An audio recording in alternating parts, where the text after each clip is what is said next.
I think there are two things that we all can do as educators, if that's the lens that we come at this with, as moms and dads, caregivers, as allies. One, challenge that deficit model. It runs so deep, and it's so institutionalized in our processes and procedures. Let me give you a good example of how systematized that deficit orientation is. When I was growing up, I had something called an IEP, individualized education plan.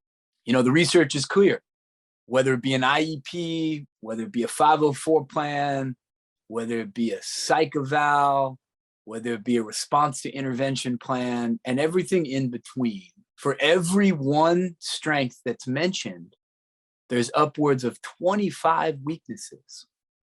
It's an institutionalized, systematized deficit model. And, it doesn't cost any money to challenge that, There are educators around the country, and I'm so inspired by them, who are doing strength-based IEP planning, a document that acknowledges the area of growth as it pertains to academic skills, but also identifies the strengths as areas of growth as well. So an entire student's education is not just about what's wrong, but about what's right. That's a revolution in our system. It's a revolution for folks with neurodiversities, of course, but so many young people who don't identify as neurodiverse are surrounded by a deficit-based education. So that's a place for us to start.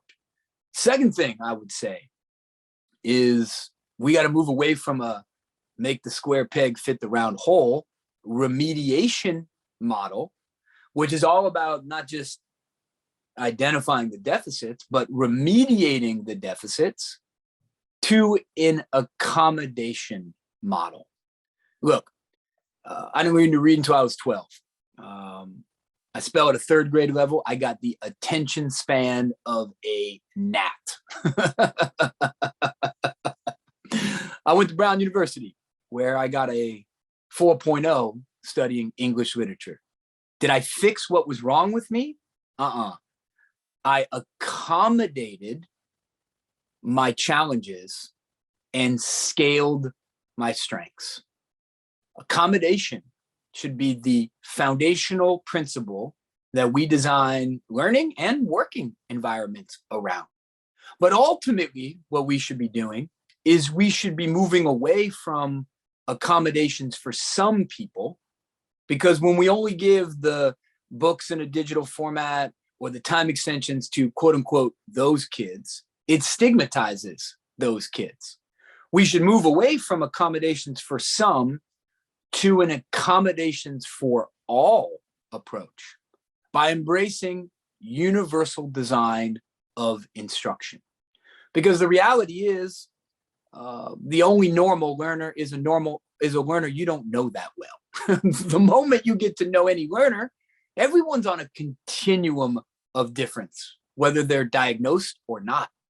So when we move to an accommodations for all, hey, you don't need that $5,000 test to get the book read to you. That's your right as a learner to have an individualized education. Now we've reimagined the system. We've reimagined the system, not just for some people, but ultimately we've reimagined it to benefit all learners. For more information about learning disabilities, please visit ldonline.org. This video was made possible by a partnership between the National Education Association and WETA.